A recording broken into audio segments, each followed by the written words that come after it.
मुख्यमंत्रीଙ୍କ କାର୍ଯ୍ୟକ୍ରମରୁ ଫେରିବାରେ ବିଳମ୍ବ ହେବାରୁ ପଞ୍ଚାୟତ କାର୍ଯ୍ୟନିର୍ବାହୀ ଅଧିକାରୀଙ୍କୁ ଚପଲରେ ପିଟିଲେ ମହିଳାଙ୍କ ସ୍ୱାମୀ।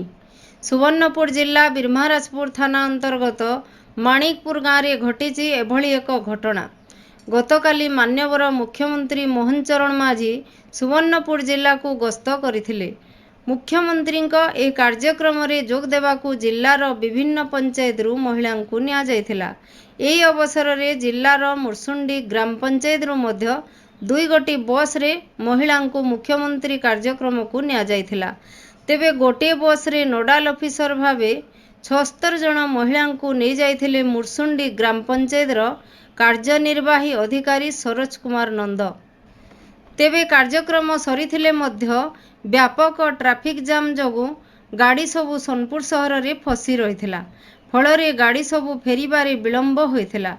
ଏଣୁ ସରୋଜ ଦାୟିତ୍ୱରେ ଯାଇଥିବା ଗାଡ଼ିଟି ମୁର୍ଶୁଣ୍ଡିକୁ ଫେରିବା ପାଇଁ ରାତି 9ଟା ବାଜିଯାଇଥିଲା। ତେବେ ବସ୍ଟି ପଞ୍ଚାୟତର ମାଣିକପୁର ଗାଁରେ ପହଞ୍ଚିଲା ପରେ ଜଣେ ମହିଳାଙ୍କ ସ୍ୱାମୀ, ଯାହାଙ୍କ ନାମ ହେଉଛି ବ୍ରଜମୋହନ ପ୍ରଧାନ, ସେ ହଠାତ୍ ଗାଡ଼ି ଉପରକୁ ଚଢ଼ି ଆସି ପିଇଓ ସରୋଜ କୁମାର ନନ୍ଦଙ୍କୁ କାହିଁକି ଏତେ ବିଳମ୍ବ ହେଲା କହି ଗାଳିଗୁଲଜ କରିବା ସହ ଚପଲରେ ମାଡ଼ ମାରିଥିଲେ। ଉକ୍ତ ଘଟଣାକୁ ଗାଡ଼ିରେ ବସିଥିବା ମହିଳାମାନେ ପ୍ରତିବାଦ କରିଥିଲେ ମଧ୍ୟ ବ୍ରଜମୋହନ ଶୁଣି ନଥିଲେ ଏବଂ ପିଇଓଙ୍କୁ ମାଡ଼ ମାରିଥିବା ଅଭିଯୋଗ ହୋଇଛି।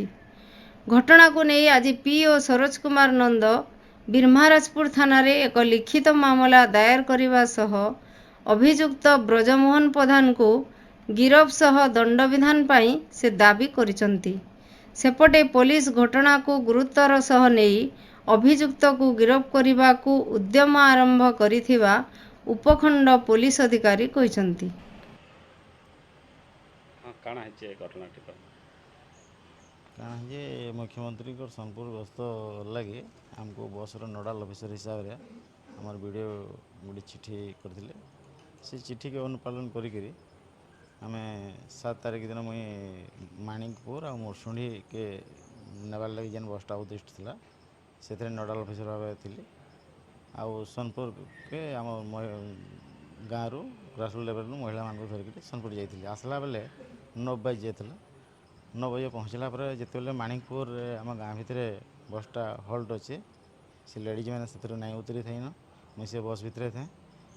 ଆଉ ବ୍ରଜମୋହନ ପ୍ରଧାନ କେତାନ ନେପାଳ ପ୍ରଧାନ ସେ ବ୍ୟକ୍ତି ଜଣକ ବାହାରବେ ବୋଇଲେ ହଠାତ୍ ଭିତରକେ ଢୁକି ଗଲେ ବସ୍ ଭିତରକେ ଆଉ ମୋତେ ଚପଲରେ ପିଟବାକେ ଲାଗେ। ତିନି ଚପଲ ପିଟିଲେ। ମୁଇଁ ପୁରା ଭୟଭୀତ ହେଇଯାଇଥିଲି ଆଉ ନିଜକେ ଏସ୍କେପ୍ କରବାର୍ ଲାଗି ଚେଷ୍ଟା କଲି। ତାପରେ ତାଙ୍କୁ କହିଲି ମୋର ଏଥିରେ ଭୁଲ କାଣା ଅଛେ, ଭିଡ଼ିଓ ମୋତେ ଆସାଇନ୍ କରିଛନ୍, ସେ ଡ୍ୟୁଟି ମୁଇଁ ନିଭାଉଥିଲି ଆଉ ମୁଇଁ ତାଙ୍କୁ ଜବରଦସ୍ତି ନେବାର୍ ଲାଗି ନାଇଁ କହି। ଆଉ ସଙ୍ଗେ ସଙ୍ଗେ ଟ୍ରାଫିକ୍ ବ୍ୟବସ୍ଥା ଟିକେ ଖରାପ ଥିଲା, ସେଥିଲାଗି ଲେଟ୍ ହେଲା ବୋଇଲି।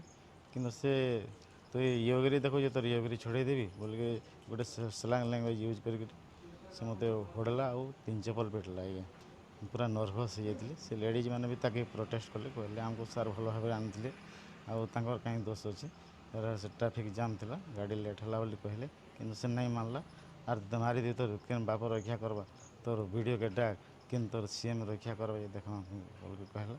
ଆଉ ମୋର ସେ ଗୋଟେ ଇୟରଫୋନ୍ ଥିଲା, ସେ ଇୟରଫୋନ୍କେ ଛଡ଼େଇ ଦେବାର୍ ଲାଗି ଚେଷ୍ଟା କଲେ, ସେ ଇୟରଫୋନ୍ ଛିଡ଼ି ଯାଇଛି ଆର୍ ଜୋରରେ ଇଟୋଟିକି ଚିପି ଧରଲା। ଆଉ ତାପରେ ମୁଇଁ ସେ ଲେଡ଼ିଜ୍ ମାନେ ତାକେ ଛଡ଼ାବାର୍ ଲାଗି ଚେଷ୍ଟା କଲେ, କହିଲେ ଆଜ୍ଞାଙ୍କର କିଛି ଭୁଲ ନାହିଁ ବୋଲି। ତାଙ୍କ ଯେତେବେଳେ ଛଡ଼ାବାର୍ ଲାଗି ଚେଷ୍ଟା କଲେ ତାପରେ ଆମେ ଆମ ଡ୍ରାଇଭରକେ କହିଲି ଯେ ଷ୍ଟାର୍ଟ କର ଆଉ ଯିମା ବୋଲେ। ଆଉ ଏ ଘଟଣାକେ ନେଇକରି କେନ୍ତା ଥାନାର ଦ୍ୱାରସ୍ଥ ହେଇଛ, କାଣା ଆଶା କର୍ମା?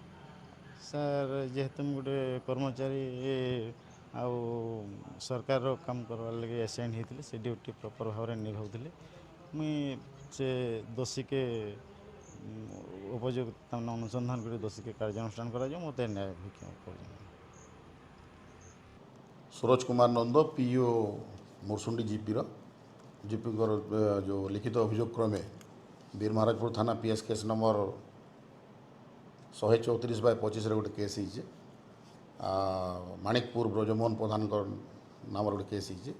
ତାଙ୍କର ଏଲିଗେସନ୍ ହେଲା ଯେ ତାଙ୍କର ସ୍ତ୍ରୀ ଆଉ ଅନ୍ୟାନ୍ୟ ଗାଁର ମିଶି ସମସ୍ତେ ଯାଇଥିଲେ କାଲି ପ୍ରୋଗ୍ରାମରେ, ମାନ୍ୟବର ମୁଖ୍ୟମନ୍ତ୍ରୀ ପ୍ରୋଗ୍ରାମ ଯାଇଥିଲେ। ଫେରିବାର ତାଙ୍କର ଲେଟ୍ ହେଲା। ଲେଟ୍ ହେଲାରୁ ଲେଟ୍ ହେଲାରୁ ତାଙ୍କ ସହିତ ଏଇ ଯେଉଁ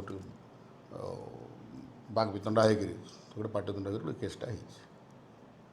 पुलिस के इंटरेस्ट ଆମେ ଇମିଡ଼ିଏଟଲି କେସ୍ ରେଜିଷ୍ଟ୍ରେସନ୍ କଲା ପରେ ଆମେ ଇମିଡ଼ିଏଟଲି ଆଇସି ସ୍ପଟ୍ ଭିଜିଟ୍ କରିଛନ୍ତି ଏବଂ ଚେଷ୍ଟା କରୁଛୁ ତାଙ୍କୁ ଆରେଷ୍ଟ କରିବାକୁ। ତାଙ୍କର ଲୋକେସନ୍ ମଗା ହେଇଛି, ଚେଷ୍ଟା କରୁଛୁ ତାଙ୍କୁ ଇମିଡ଼ିଏଟଲି ଆରେଷ୍ଟ କରିବୁ ଓ ଆଇନ ଅନୁଯାୟୀ କାର୍ଯ୍ୟାନୁଷ୍ଠାନ ଗ୍ରହଣ କରିବୁ।